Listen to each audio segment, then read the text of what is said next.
आप सभी का स्वागत है मेरे चैनल पर। तो आज की हमारी कहानी है सच्ची दोस्ती। चलिए तो अपनी कहानी की शुरुआत करते हैं।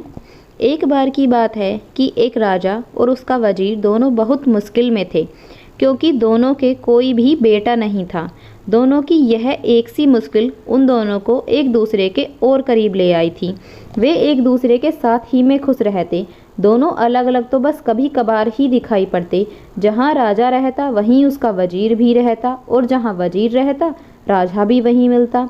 एक सुबह वे दोनों जंगल में शिकार करने गए। वहाँ उनको एक साधु मिल गया जो आग के सामने उकड़ू बैठा हुआ था।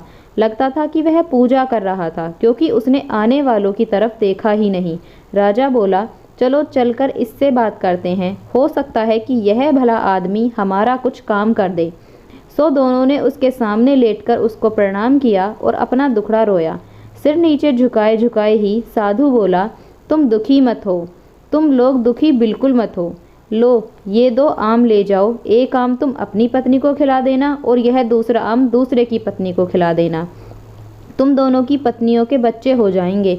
साधु को बहुत बहुत धन्यवाद देकर राजा और उसका मंत्री दोनों अपने अपने घर लौट गए और आम अपनी अपनी पत्नियों को खिला दिए। ठीक समय पर दोनों ने एक एक लड़के को जन्म दिया। अब ये दोनों लड़के पैदा हुए तो राजा के घर में और वजीर के घर में ही नहीं बल्कि सारे राज्य में खुशियाँ मनाई गईं। ब्राह्मणों को बिना नाप तोल के बहुत सारी भेंटें दी गईं। गरीब लोगों को खाना खिलाया गया। सारे कैदी छोड़ दिए गए। देश में ऐसा समय पहले कभी किसी ने नहीं देखा था, जैसा कि सोचा जा सकता है। दोनों घरों में दोनों बच्चों की खास देखभाल की गई। जब वे बहुत छोटे थे तो उनकी देखभाल के लिए कई दाइयाँ रखी गईं, और जब वे कुछ बड़े हो गए तब उनको कई टीचर पढ़ाने के लिए रखे गए। उनको सब तरह की शिक्षा दिलवाने के लिए किसी पैसे या कोशिशों में किसी तरह की कोई कमी नहीं बरती गई। इससे वे दोनों शिक्षा और कला दोनों में बहुत अच्छे निकले। अपने पिताओं की तरह वे भी आपस में एक दूसरे से बहुत प्यार करते थे और दोनों अक्सर साथ साथ ही रहते। एक दिन वे दोनों शिकार खेलने के लिए एक साथ जंगल में गए। वहाँ वे दोनों घंटों तक शिकार की खोज में घूमते रहे। काफ़ी देर बाद राजकुमार बहुत थक गया और उसे प्यास भी लगाई। वे अपने घोड़ों से उतर गए और उन्होंने अपने अपने घोड़े एक पेड़ से बांध दिए। राजकुमार वहीं घोड़ों के पास बैठ गया और वजीर का बेटा पानी की खोज में चल दिया। उसको जल्दी ही एक छोटी सी नदी मिल गई। वह राजकुमार की प्यास को तो भूल गया और उस नदी के स्रोत को ढूंढने चल दिया। वह 1-2 मील ही गया होगा कि उसको उसका स्रोत मिल गया। वहाँ उसने एक बहुत सुंदर परी को एक शेर के सहारे बैठा देखा। उसने यह भी देखा कि वह शेर उस परी से डरा हुआ था। यह दृश्य देखकर तो वह आश्चर्य से चौंक गया और इसे बताने के लिए राजकुमार के पास दौड़ गया। साथ में उसने राजकुमार को पिलाने के लिए थोड़ा सा पानी भी साथ ले लिया। जब वजीर का बेटा राजकुमार के पास पहुंचा तो राजकुमार ने पूछा, अरे इतनी देर तक तुम कहाँ रह गए थे और तुम ऐसे डरे डरे से क्यों दिखाई दे रहे हो? तुम्हें क्या हुआ है? वजीर के बेटे ने जवाब दिया, कुछ नहीं कुछ नहीं। राजकुमार बोला, कुछ तो हुआ है, तुम्हारा चेहरा बता रहा है कि तुम्हारे साथ जरूर ही कुछ हुआ है। तब वजीर के बेटे ने उसे बताया कि उसने एक बहुत सुंदर लड़की को देखा है। वह शेर के सहारे बैठी हुई थी और वह शेर उससे बहुत डरा हुआ लग रहा था। ऐसा था उसकी सुंदरता का जादू। राजकुमार बोला, मैं भी ऐसी लड़की को देखना चाहूँगा, तुम मुझे उसके पास ले चलो। वजीर का बेटा राजी हो गया और दोनों उस लड़की की तरफ चल दिए। वहाँ जाकर उन्होंने देखा कि शेर तो उस परी की गोद में सिर रखे सो रहा है। वजीर का बेटा बोला, डरो मत, हम उतनी देर में उस लड़की को पकड़ लेते हैं जबकि शेर सोया हुआ है। वे दोनों उस लड़की के और करीब चले गए। वजीर के बेटे ने शेर का सिर उठाया और उसको जमीन पर लिटा दिया, जबकि राजकुमार ने लड़की को पकड़ा और उसको साथ लेकर वहाँ से चल दिया। वजीर का बेटा वहीं रह गया।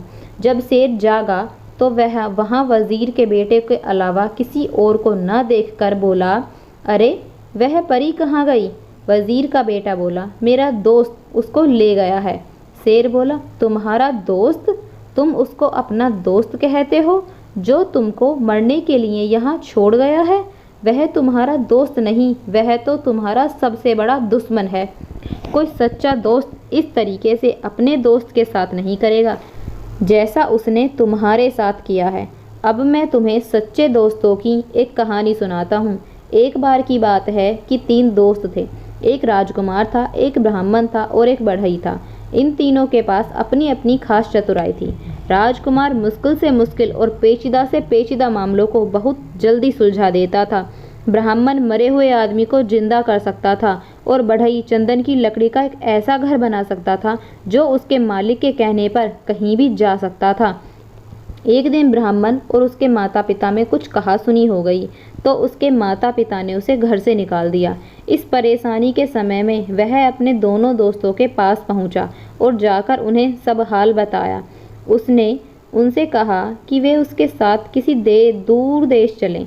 राजकुमार और बढ़ई दोनों राजी हो गए और तीनों वह देश छोड़कर वहां से कहीं और चल दिए। वे लोग बहुत दूर नहीं गए थे कि राजकुमार किसी वजह से रुक गया, पर बढ़ई और ब्राह्मण आगे चलते रहे। कुछ देर बाद राजकुमार जल्दी जल्दी आगे चला ताकि वह अपने दोस्तों को पकड़ सके, पर बदनसीबी से वह दूसरे रास्ते पर चला गया और उनको न पा सका। वह इस आशा में चलता रहा कि वह अपने दोस्तों को ढूंढ लेगा, पर जब काफ़ी दूर जाने पर भी वे उसको नहीं मिले तो उसको लगा कि वे इतनी तेज क्यों जा रहे थे कि वह उनको पकड़ ही नहीं पा रहा था। पर इस बीच ब्राह्मण और बढ़ई दोनों बहुत ही धीरे चल रहे थे और सोच रहे थे कि राजकुमार अब तक उनको पकड़ क्यों नहीं पाया। वे लोग तो बहुत धीरे धीरे जा रहे थे। आखिर यह सोचकर उन्होंने उसके आने की आशा छोड़ दी कि शायद उसको घर की याद आ रही होगी तो वह घर वापस चला गया होगा।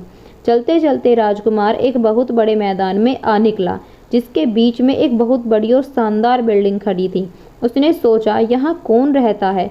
यकीनन कोई ताकतवर आदमी ही रहता होगा, मैं जाकर मालूम करता हूँ। सोचते हुए वह इस बिल्डिंग के दरवाजे तक गया और दरवाज़ा खटखटाया तो एक बहुत ही सुंदर लड़की ने दरवाज़ा खोला और बड़ी मीठी आवाज़ में उसको अंदर आने के लिए कहा। जब वह अंदर आ गया तो वह रो पड़ी। राजकुमार ने उससे उसके रोने की वजह पूछी तो वह बोली, तुम्हारी सुंदरता और तुम्हारी जवानी देखकर मुझे तुम पर दया आती है। अनजाने में ही तुम अपनी मौत के मुंह में आ फंसे हो। तुमने यहाँ आने से पहले यहाँ के बारे में जानने की कोशिश क्यों नहीं की? क्या तुमको पता नहीं कि यहाँ एक राक्षस रहता है जिसने कई मीलों दूर तक के सारे आदमियों को खा लिया है? अफसोस, अब तुम्हें मैं क्या बताऊँ, मुझे डर है कि वह तुम्हें भी खा जाएगा। राजकुमार बोला, नहीं नहीं, तुम इतनी नाउम्मीद न हो, धीरज रखो, मुझे उसके बारे में कुछ बताओ तो शायद मेरी जान बच जाए। वह लड़की सिसकते हुए बोली, पर मुझे पता नहीं कि मैं तुम्हारी सुरक्षा के लिए क्या करूं। फिर वह उसको मकान के पीछे वाले कमरे की तरफ ले गई और उसमें रखे एक बड़े बक्से में उसको बंद कर दिया और उससे बोली, अब तुम यहाँ तब तक चुपचाप रहो जब तक मैं यहाँ दोबारा आती हूँ। भगवान तुम्हारी रक्षा करे। शाम को राक्षस लौटा तो उसकी तेज सूंघने की ताकत ने उसे बता दिया कि वहीं कहीं कोई आदमी मौजूद था। उसने लड़की से पूछा कि क्या तुम्हारे अलावा यहाँ कोई और भी आदमी है? कौन है वह? कहाँ है वह? जल्दी बताओ, मुझे बहुत जोर की भूख लगी है। लड़की बोली, लगता है आज तुम्हारी तबीयत ठीक नहीं है, यहाँ कोई आदमी नहीं आया। तुम क्या समझते हो कि यहाँ आने की कोई हिम्मत करेगा जो सारी दुनिया के लिए भयानक है? यह सुनकर राक्षस चुप हो गया। स्त्री ने देखा कि उसके शब्दों का असर उस पर हो गया है तो उसकी हिम्मत और बढ़ गई। उसको उससे मजाक सूझा तो उसने उससे उसकी ज़िंदगी के बारे में कुछ और जानना चाहा। वह बोली, तुम मुझे रोज़ इस घर में अकेला छोड़ जाते हो और जब तुम चले जाते हो तो मुझे यह पता नहीं होता कि तुम कब वापस लौटोगे। कभी कभी मुझे लगता है कि शायद तुम कभी वापस नहीं लौटोगे और तब मैं सोचती हूँ कि मैं किधर जाऊँगी, क्या करूँगी। तुम्हारी वजह से लोग मुझसे नफ़रत करते हैं तो मुझे लगता है कि किसी दिन वे मुझे मार देंगे। तुम ही मुझे बताओ कि क्या मुझे डरने की कोई ज़रूरत नहीं है? राक्षस बोला, प्रिय रो मत, तुम्हें डरने की कोई ज़रूरत नहीं है क्योंकि मैं कभी नहीं मरूंगा। फिर उस बिल्डिंग के एक बहुत बड़े खंबे की तरफ इशारा करते हुए वह बोला, जब तक यह खंबा न टूट जाए मैं नहीं मर सकता। पर यहाँ कौन है जो यह बात जाने? अगली सुबह जैसे ही राक्षस बाहर गया वह लड़की गई और उसने राजकुमार को आज़ाद कर दिया और उसको रात वाली सारी बातें बता दी। राजकुमार यह सब सुनकर बहुत खुश हुआ। वह बोला, बस यही समय है, मैं इस खंबे को तोड़ देता हूँ और उस राक्षस को मार देता हूँ।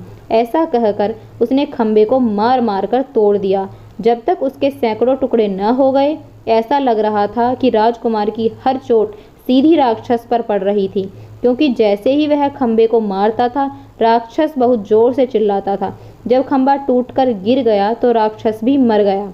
अब राजकुमार उस सुंदर लड़की के साथ उस घर में रहने लगा। आसपास के लोग उसको राक्षस को मारने के लिए धन्यवाद करने के लिए आए। उसके बाद उस देश में शांति और खुशहाली छा गई। आसपास की जमीन में फिर से खेती होने लगी, गांव बसने लगे, वातावरण में लोगों की हंसी और संगीत गूंजने लगा। पर सच्ची खुशी हमेशा के लिए तो नहीं रहती।